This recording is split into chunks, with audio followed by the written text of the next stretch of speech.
On December 17, 1862, Union General Ulysses S. Grant issued Order Number 11, expelling all Jewish people from the Tennessee District, which encompassed portions of Tennessee, Kentucky, and Mississippi.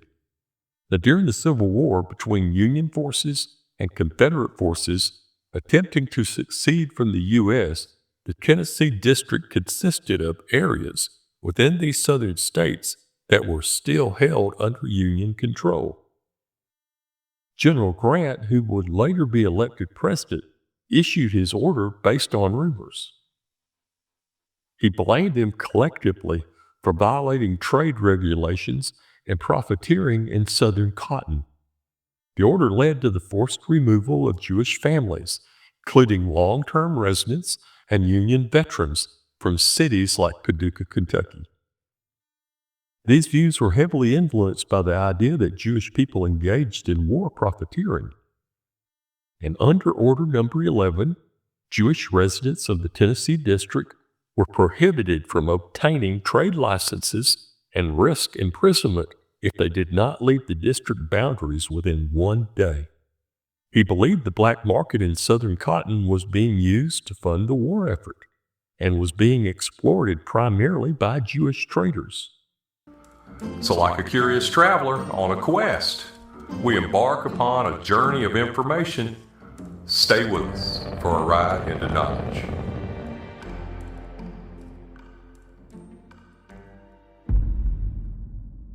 The order was also influenced by personal frustration.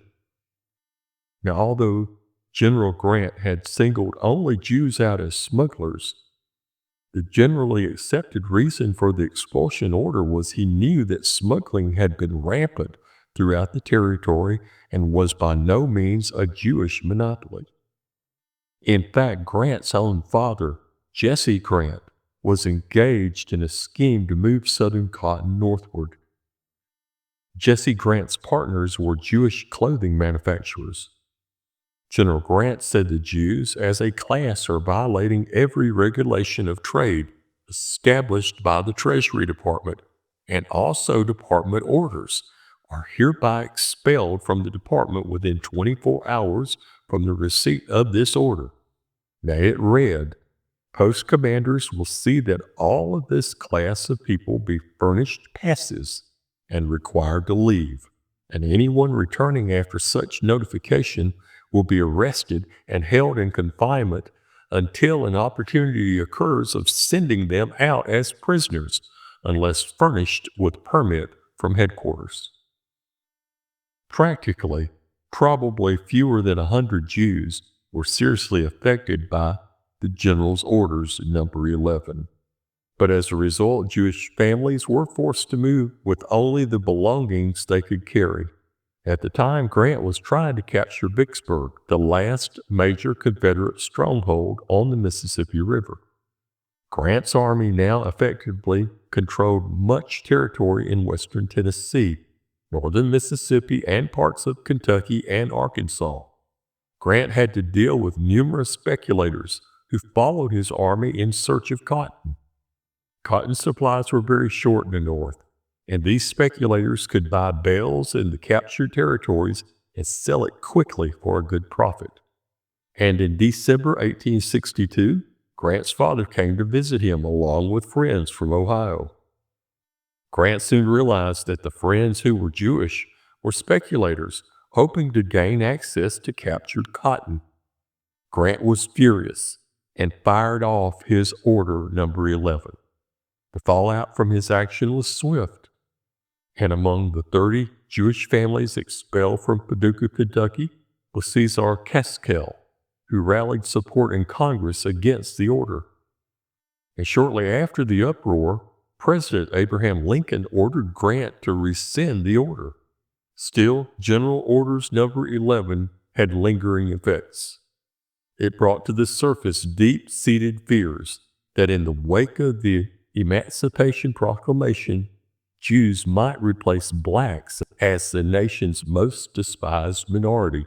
Some Jewish leaders explicitly feared that freedom for slaves would spell trouble for Jews. And within a year, Grant's victory at Vicksburg had elevated him into a national hero.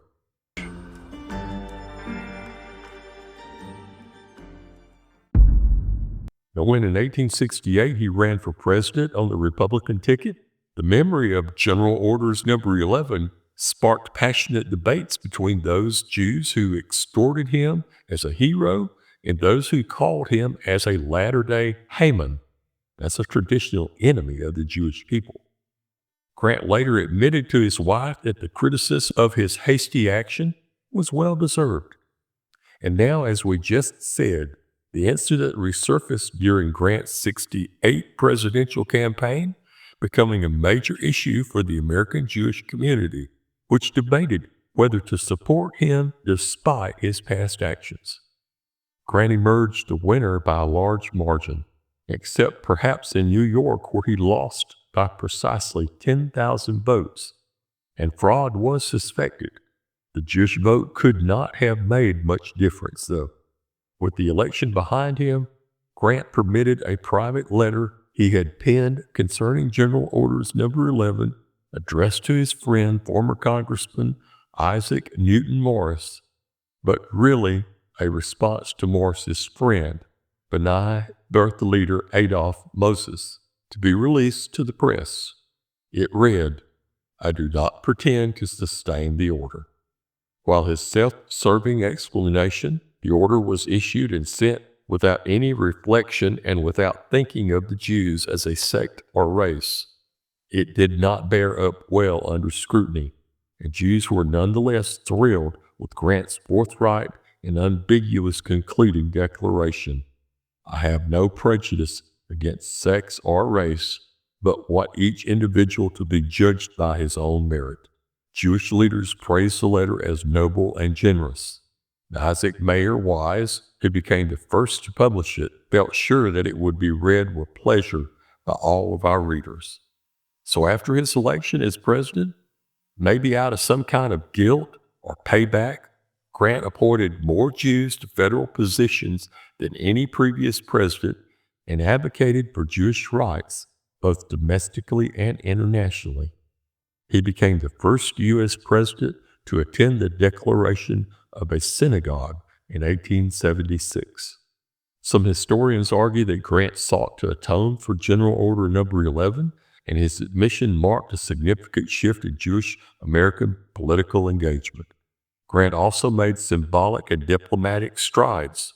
He publicly supported Jewish rights abroad, notably condemning anti-Jewish pogroms in Russia, and backed American Jewish organizations.